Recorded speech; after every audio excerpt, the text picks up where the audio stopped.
Poštovanje,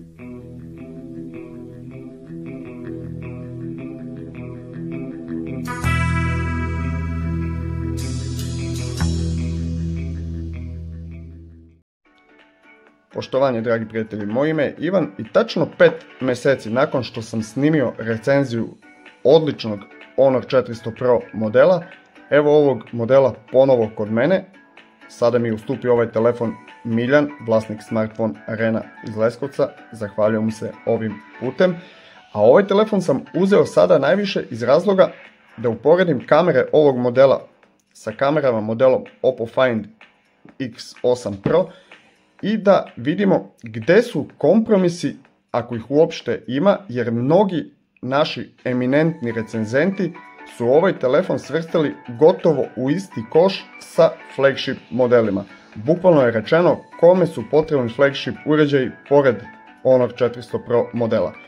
Cena po kojoj se prodavao Honor 400 Pro bila je 95.000 dinara, znači inicijalna cena. Trenutno je na sniženju i košta 70.000 dinara, dakle zvanična cena je negdje oko 600 evra.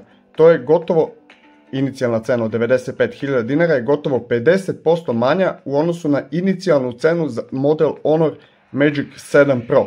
Pa šta je to što ovaj telefon čini 55.000 dinara jeftinijim u odnosu na najjači model ove kompanije? Probat ću da vam otkrijem u ovom videu. Ovaj model kod nas u Srbiji u prodaju se nalazi od 23. maja, dolazi u dve boje, Lunar Shadow Grey, onoj sivoj koju sam imao tokom recenzije, i ovu Midnight Black u kojoj je ovaj model koji sada imam kod sebe. Dakle, dolazi isključivo sa 12 GB radne i 512 GB skladišne memorije. Namjerno ne navodim koji je tip memorije, saznaćete i zbog čega. Telefon je mase 205 grama, Oppo je 215 grama, debljina 8,1 mm. Telefon zaista ne deluje prevelik ni pretežak, kao i Oppo. I poleđina telefona i ekran su zakrivljeni sa sve četiri strane, dakle ulivaju se blago u ovaj okvir i telefon zaista deluje onako elegantno, neglomazno u ruci. Prvi kompromis je napravljen upravo po pitanju okvira koji je izrađen od jako kvalitetnih polikarbonata. Dakle, nije upotrebljen niti aluminijum, niti titanijum, već polikarbonat. Po meni to nije nikakav veliki minus. Već sam koristio model Honor 200 Pro puna 3 mjeseca. Telefon mi je ispadao više puta, posljednji put sam mu razbio zadnje staklo, a okvir je ostao netaknut. Tako da to i nije neki veliki kompromis, ali eto tu je napravljena prva ušteda. Druga ušteda je neimenovana zaštita stakla, poleđine i ekrana. Dakle, nemamo navedenu zaštitu niti ovog stakla na poleđini, niti stakla napred. Međutim, korisnici koji su kupili telefon u prvih mjesec dana i registrovali su se, imaju besplatnu zamjenu ekrana u slučaju da dođe do loma istog. U svakom slučaju nije navedena zaštita, recimo kod Oppa je Gorilla Glass 7 i naprijed i pozadi, dok, kao što rekoh, ovdje nije navedeno. Druga ušteda je napravljena kod Type-C konektora. Umjesto 3.2 prve ili druge generacije, kao kod ostalih flagship modela, ovdje imamo Type-C 2.0, a razlika je 10 puta sporiji prenos podataka preko kabla, dakle do 480 megabita u sekundi, a modeli koji imaju Type-C 3.2 prve generacije mogu do 5 gigabita u sekundi, dakle 10 puta brže u odnosu na ovaj model. Ovaj telefon ima IP68 i IP69 certifikat otpornosti na vodu i prašinu, kao i švajcarski SGS certifikat otpornosti na padove od 2 metra. Ja ne sumnjam da je jako kvalitetno izrađen, ali eto, uštede su napravljene po pitanju izrade okvira, neimenovanog zaštitnog stakla i Type-C konektora. Sljedeće gdje se štedilo je biometrija. Umjesto ultrazvučnog skenera otiska prsta imamo optički i umjesto time of flight senzora koji služi za 3D mapiranje lica i kojeg je nemoguće prevariti, ovoga puta imamo 2 megapikselni senzor dubine koji pomaže 50 megapikselnom selfie kamera senzoru za brzo otključavanje telefona prepoznavanjem lica. Da me neko ne shvati pogrešno, ovaj telefon ima izuzetno dobru biometriju, ali nije ni toliko pouzdana, a ni toliko skupa kao kod Magic serije. Dakle, nemamo ultrazvučni skener otiska prsta i nemamo time of flight senzor ili LiDAR kao što ima recimo iPhone.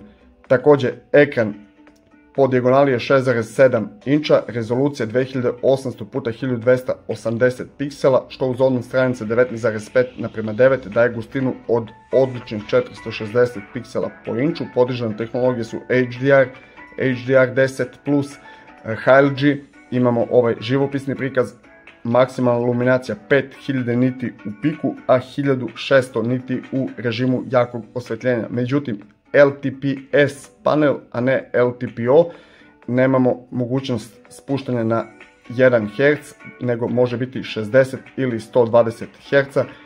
Ima PBM vrednost od 3840 Hz i ekran je, mogu reći, izvanredan, međutim opet se štedilo, dakle umjesto LTPO matrice imamo LTPS.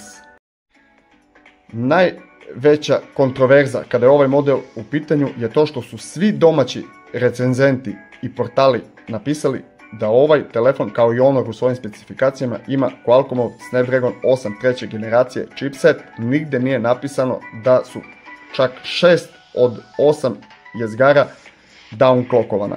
Evo, pogledajmo strukturu prošlogodišnjeg Honor Magic 6 Pro modela. Imao je Cortex X4 Prime jezgro na 3,3 GHz, zatim 3 Cortex A720 na 3,2, odnosno 3,15 je preciznije, 2 Cortex ista takva A720, ali na 2,96, ovdje je navedeno na 3, dakle uvijek povećavaju, i 2 Cortex A520 2,3 GHz, preciznije 2,26. Kada pogledamo kod ovog modela vidimo da to nije tako, dakle imamo najjače na 3,05 GHz umjesto 3,3, zatim svih 5 na 2,96 umjesto 3 na 3,15 ovih Cortex A720 i 2 Cortex A520 na 2,05 umjesto 2,26. To se jasno vidi i po rezultatima testova, pogotovo u GPU testovima. Evo pogledajmo recimo Dimensity 9400 u GPU, Honor Magic 6 Pro imao 18000, OnePlus skoro 19, OnePlus 12 skoro 19 sa istim chipsetom koji je navodno i u Honor Magic i u Honor 400 Pro, dok ovdje imamo 12.500. Ja ne kažem da je ovaj chipset slab, u pitanju je izuzetno dobar chipset i jedan od najboljih chipsetova i dan danas, ali trebamo nazvati stvari pravim imenom.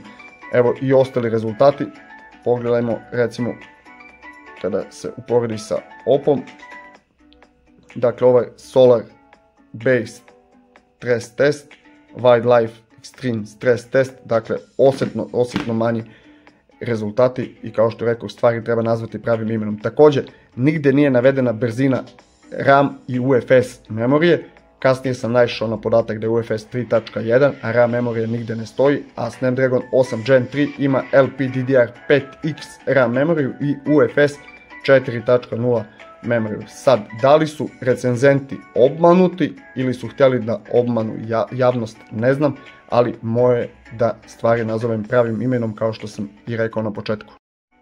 Po pitanju softvera zaista nemam šta prigovoriti, jedino što malo kasne ažuriranje, dakle telefon je izašao sa Android 15 operativnim sistemom i Magic OS 9.0 verzijom korisničkog interfejsa, obećane su 6 Android nadogradnje i uskoro će vjerojatno stići Android 16 i Magic OS 10.0. Ovaj interfejs je po meni jedan od najboljih i ima ubedljivo najviše AI opcija. Da se ne ponavljam, imam i video o Magic OS-u, a i snimio sam dosta recenzija sa tim sistemom, dosta onog telefona ove godine i ovaj telefon, pa to možete vidjeti. Sve kod ovog telefona radi fluidno, ima gomila tih korisnih opcija, ima onaj magični portal, ima magični tekst, razne i Googleove i Honorove AI opcije i što se tiče softvera zaista nema što prigovoriti, ovaj telefon je utegnut maksimalno, nikakvih kašnjenja, bugova nema, sve radi munjevito.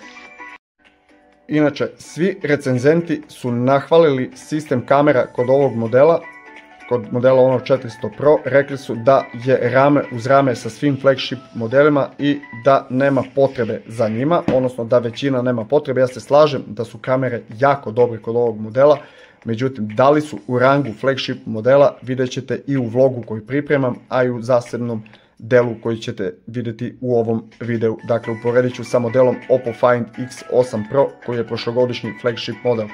Glavni senzor je Samsungov HP3, stari senzor koji se nalazio recimo u Redmi Note 13 Pro Plus, u modelu Honor 90, u Redmi Note 14 Pro Plus. Dakle, senzor veličine 1/1,4 inča i to je downgrade u odnosu na Honor 200 Pro ili Magic seriju koji imaju OmniVision OV50H veličine 1/1,31 inč. Iako ima 200 megapiksela, svakako je fizički manji senzor.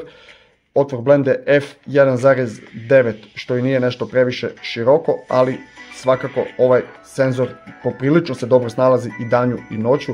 Nemam tu šta prigovoriti, snima video maksimalno 4K u 60 frameova, može biti, ima triona režima fotografisanja, blistavo, prirodno i živopisno. Također ima i one Arcour portrete, pa možemo i njih koristiti. Za portrete se svakako koristi telefoto senzor koji ima 3 puta optičko uvećanje, optičku i elektronsku stabilizaciju. Naravno, optičku i elektronsku stabilizaciju ima i glavni senzor.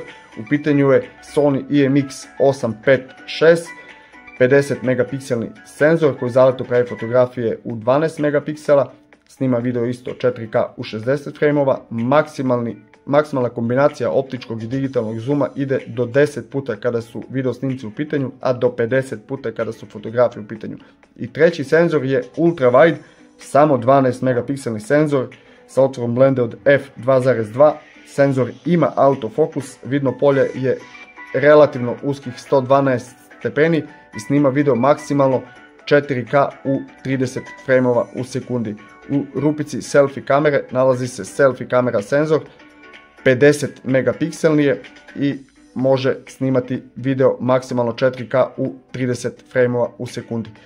Kakve fotografije i video snimke pravi ovaj model u poređenju sa modelom Oppo Find X8 Pro, pogledajte u nastavku pa da svedemo utiske. Honor 400 Pro 4K 60 frameova, glavni senzor. Evo sam u Alexincu.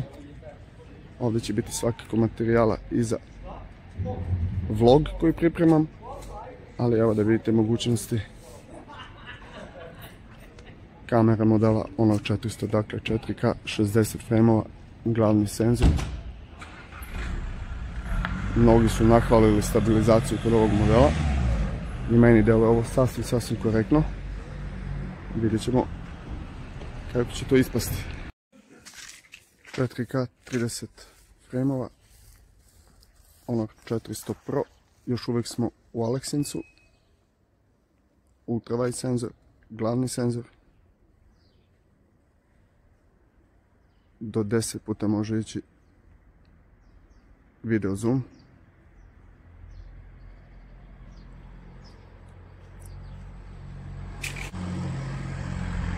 Dobro je ovo što je omogućeno prebacivanje na glavni senzor.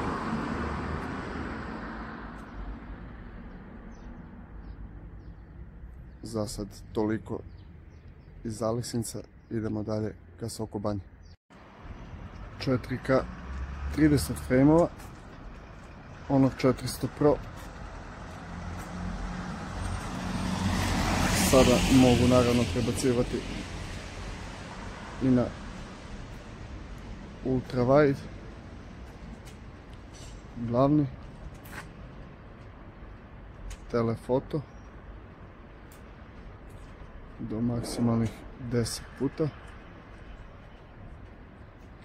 ponovo ultra wide, a mogu prebaciti i na selfie.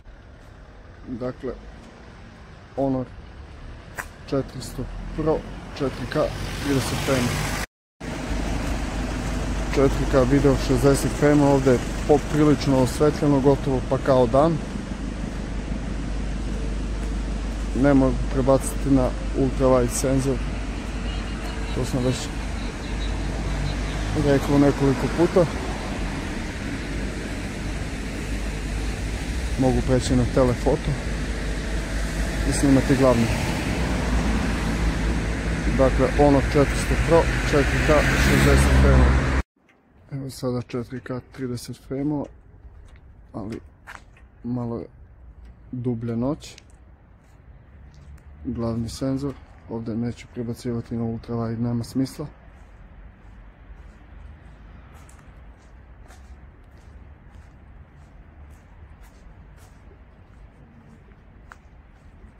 Prilično mračno ovdje i mogu reći da se sasvim lepo vidi na ekranu telefona.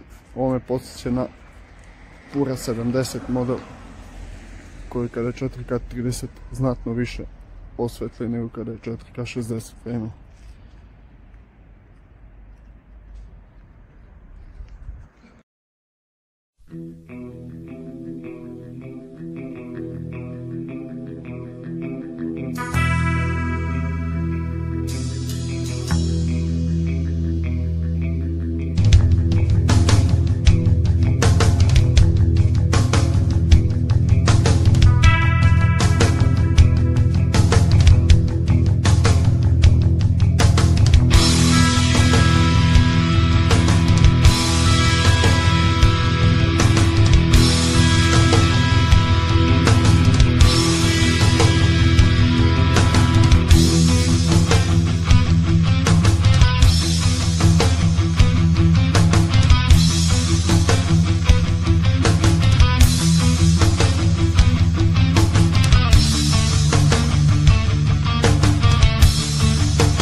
Na kraju, ja se apsolutno slažem da je Honor 400 Pro odličan telefon i kada sam prešao sa Vivo X200 Pro ili Oppo Find X8 Pro na Honor 400 Pro, ja nisam osjetio da sam pao sa konja na magarca. Apsolutno je odličan telefon.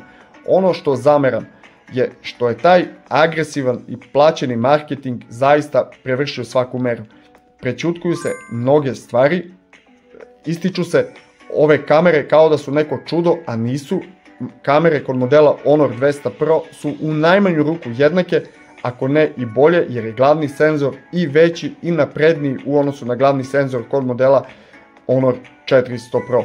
Dakle, Honor 400 Pro je odličan telefon visoke srednje klase koji sada košta poprilično povoljno na kupujem-prodajem, cena je oko 450 € za nov ili jedva korišćen telefon, a u zvaničnim radnjama cena je oko 600 €, dakle oko 70.000 dinara. Sa ovom količinom memorije, sa svime što donosi, to je apsolutno isplativ telefon i ja nemam tu šta zameriti. Uvijek se trebamo sjetiti da taj marketing ima kao i svaki štap, dva kraja. Pa znamo šta se desilo sa modelom Honor Magic 7 Lite, odnosno sa armijom botova koja je pisala da iskače telefon iz džepova, da pada sa pola metra i pri prvom padu se lomi ekran, a svi znamo da je Honor Magic 7 Lite najprodavaniji telefon ove godine i sve recenzije bilo kog recenzenta koji je snimio Honor Magic 7 Lite su najgledanije. Dakle, telefon je zabeležio fantastičan uspjeh, ali se javila armija botova, plaćena očigledno od strane neke kompanije, da blati taj model. Isto tako sam protivnik toga da se hvali neki model za nešto što on nije. Dakle, trebamo stvari zvati pravim imenom, a Honor 400 Pro je apsolutno odličan telefon, u to nemam ni mrvicu sumnje i moja preporuka što se toga tiče. A vi pišite vaše mišljenje u komentarima, bilo o ovom modelu ili ovoj recenziji, i vidimo se uskoro u nekoj novoj recenziji ili u nekom novom vlogu. Do tada vas pozdravljam.